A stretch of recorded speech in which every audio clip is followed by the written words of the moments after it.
AFD ROCs, reaching our communities where we share information on fire safety tips and safety in general. Today, it's all about winter fire safety tips. AFD ROCs starts now.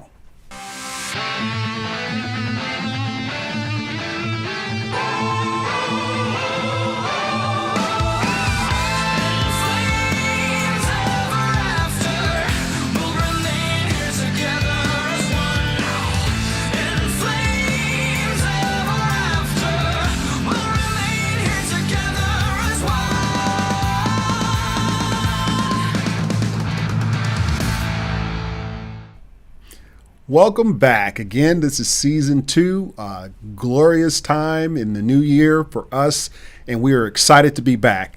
So again, this year, myself, as you see there, Assistant Chief Jeff Kennedy is one of the hosts of the Three-Headed Monster host team.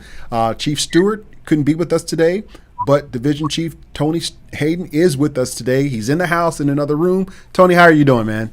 Man, I'm great. Super excited to get season 2 kicked off. Like you said, Jeff, this is going to be an awesome episode, I think. So thank you for joining us. And, man, let's do this. It's going to be great.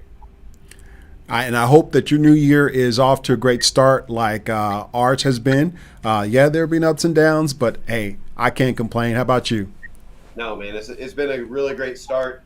You know, lots of good opportunities and things to do. So, the fire department's staying busy, moving the machine forward. So this is an awesome way for us to, get plugged back in with you guys, the viewers, our community. So it's a great start for our year. Absolutely. And there's no better topic than winter safety tips and winter fire safety tips. We're coming up on the 1-year anniversary, if you will, of Winter Storm Uri. And there have been a number of city departments that have done a marvelous job of preparing and informing the residents based upon our experience last year. And we are part of that group of folks that have done some great things to share with you some of those tips and safety items that we hope you will not only employ yourself, but share with your family and friends.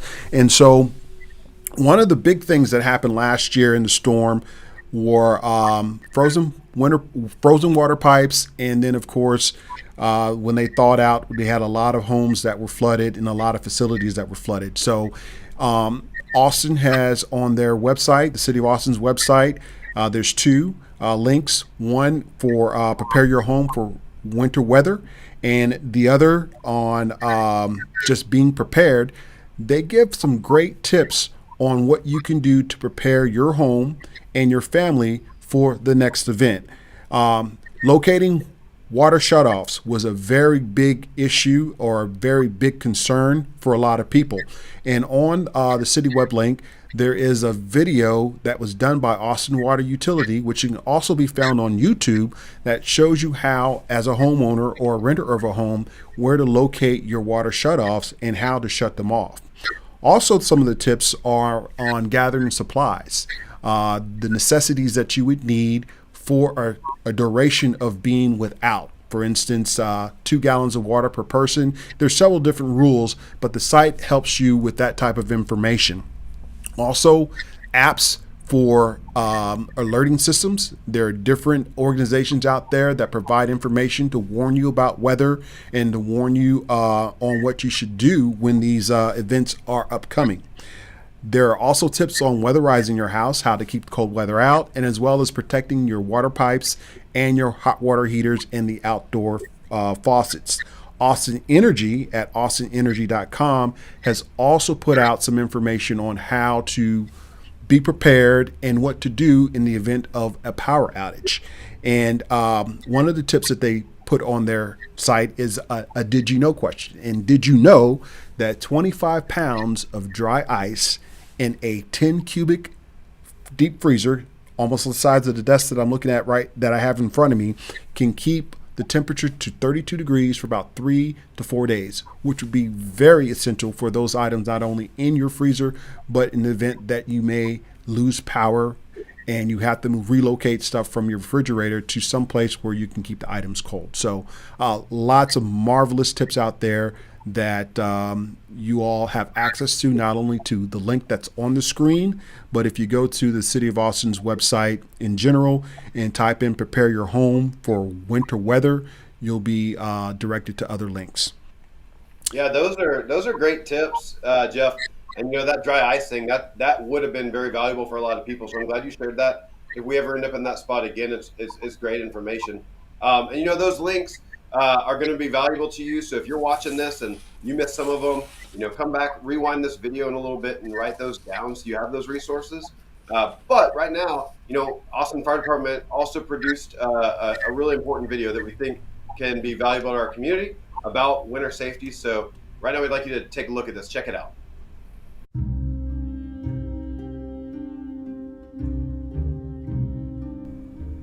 Philadelphia, 12 dead, 14 displaced. New York, 17 dead, 81 displaced. Austin, thankfully no deaths, but more than 30 displaced and $1.25 million in damage. We're barely a month into the new year, and both across the nation and here at home, fires are devastating families and destroying property as people try to stay warm. The National Fire Protection Association says that heating equipment is the second leading cause of home fires and the third leading cause of home fire deaths and injuries. And as we prepare to mark the 1-year anniversary of Winter Storm Uri, the memories of the challenges we all dealt with during those days remain fresh. So, we at the Austin Fire Department want to share a few winter safety tips to help you prepare and to do what we can to prevent a similar tragedy like those in Philadelphia and New York from happening here. First, space heaters are called that for a reason. They need space.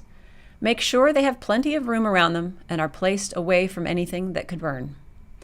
Second, if you are one of the many folks who decided to invest in a generator after losing power last February, remember, generators should always stay outside your home. To do otherwise raises the risk of carbon monoxide poisoning. Third, never leave candles burning. Always put them out before going to sleep or leaving your home. Better yet, invest in some battery-operated ones. Next, if you have a wood-burning fireplace, make sure to clean it regularly and have the chimney inspected. And although it's tempting, given how miserable it makes many of our lives, never burn cedar in a fireplace. It gets way too hot and can cause blowback embers into your home. And don't ever use your oven or your barbecue as a heater. For many reasons, they're both dangerous. Finally, get yourself a couple of these to have around the house. Most importantly, working smoke alarms are the cheapest life insurance money can buy. Make sure yours are in good working condition by testing the batteries and ensuring the devices themselves aren't more than 10 years old. If you need assistance with any of these things, including alarms themselves, just give us a call at 512-974-0299. Make a New Year's resolution to be fire safe this year. The tips we've shared with you are simple, but quite literally lifesavers. And don't be afraid to reach out and ask for help. That's what we're here for.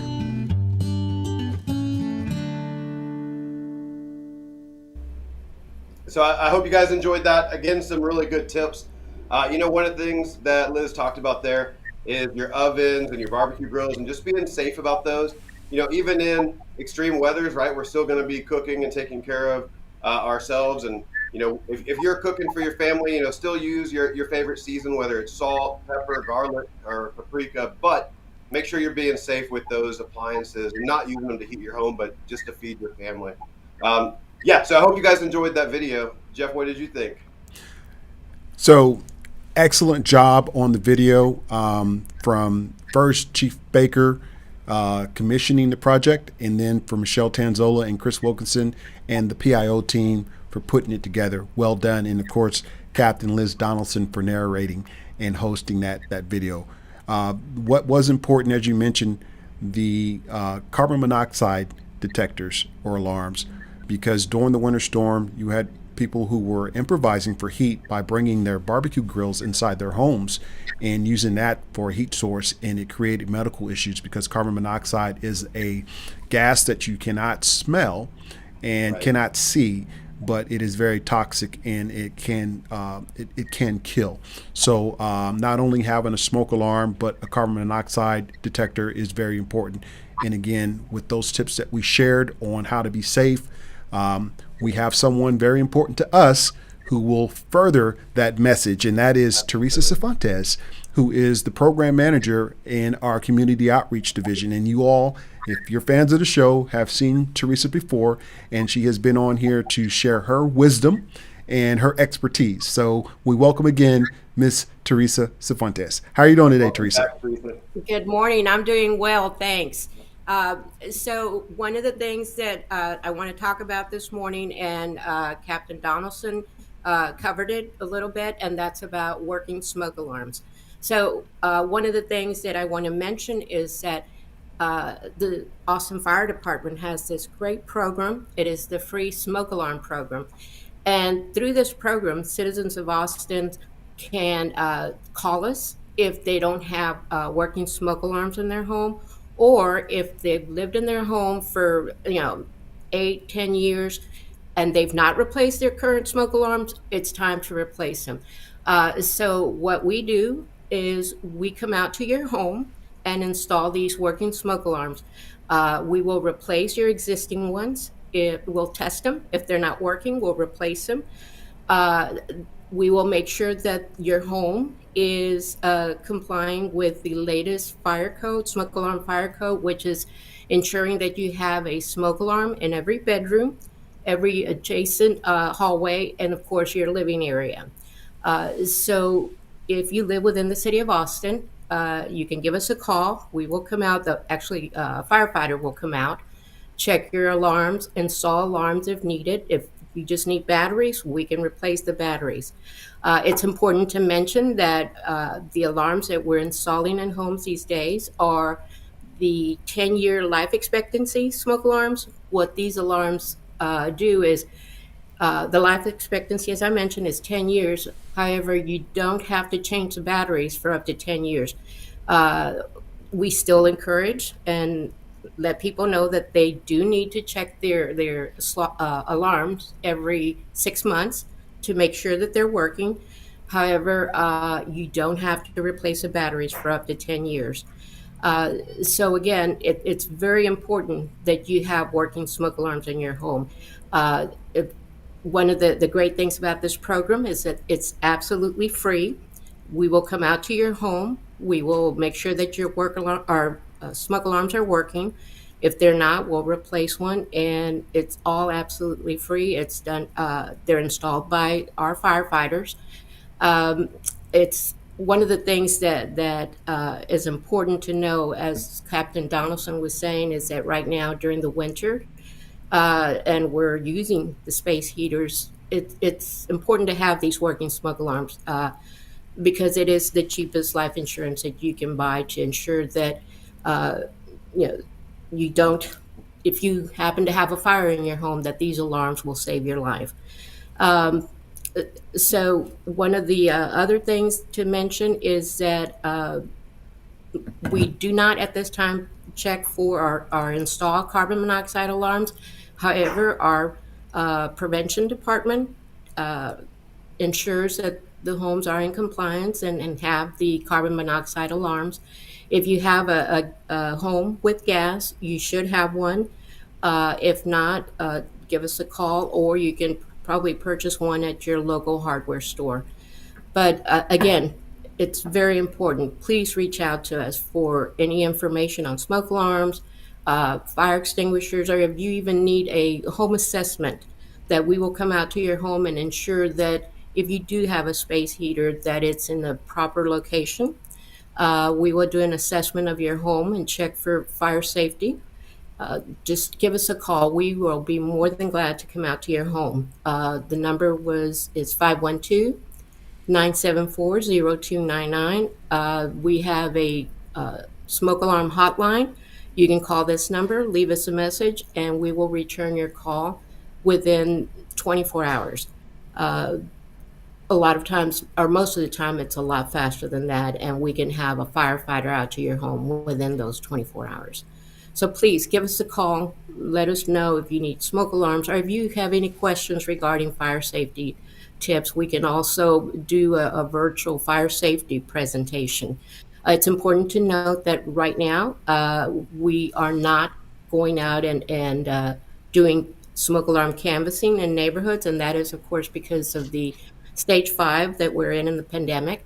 However, as soon as we return to stage 3, we do go out and conduct smoke alarm canvassing events throughout the neighborhoods. So if you're an HOA or a resident and you'd like to have a smoke alarm canvassing event within your neighborhood, reach out to us. And as soon as the city returns to stage 3, we will start our canvassing events and be proactive to ensure that citizens of Austin have those working smoke alarms in their home. Jeff? Thank you. Thank you very much, Teresa. I think you covered everything to include very most important right now with the pandemic, what some of the precautions and some of the ways you've altered the program in how you guys. It's evident that you guys shake hands. You're in people's faces. You're in people's homes, and so the precautions that you're taking because of the pandemic is very important, along with the life-saving equipment such as a smoke alarm. So thank you for all that information. Right, and I just want to mention that even though we're not out canvassing, we do answer the hotline, and if residents right now need smoke alarms, we will come out to your home now. The stage 5 during the pandemic, that only includes face-to-face public education events or canvassing events. However, please, if you need smoke alarms right now, give us a call at that number and we will come out. Yeah, that's a great point, Teresa and Jeff. Just the fact that, even in the pandemic, we're still here to serve and take care of our community. So I'm glad to hear that, and just to know that the message is, look, if you need a smoke detector, and that's something that we can provide for you for that safety, for that insurance policy that we were talking about, for keeping your family safe, that we can still take care of that with all the right precautions to make sure that we're safe doing that during the pandemic as well. So thank you for that, for sharing that information with our community. My pleasure. All right, Teresa. Again, thank you very much. We'll see you again. Have a great day. So we've come to the end of the show. And again, we are so very thankful for the PSA video that was put together by our PIO office. And of course, our guest in Ms. Teresa Cifuentes. Tony, do you have any closing remarks? Man, just thank you guys for joining us. We really hope that this is useful information for you. Take advantage of those links. Any of these videos the video we showed today, and then this one, make sure that you go and access them on YouTube and our other social media. In fact, while you're there, go ahead and like us, subscribe to us, or leave us a comment. We'll check them out and take a look to see what you think. So thank you very much for joining us. And of course, we'll be back again March 25th at 11 a.m. will be the next episode for AFD Rocks. We hope to see you again then. Thank you very much. And like you said, March 25th at 11 a.m. So thank you again for joining in. Dispatch, you can have this channel back. We're out.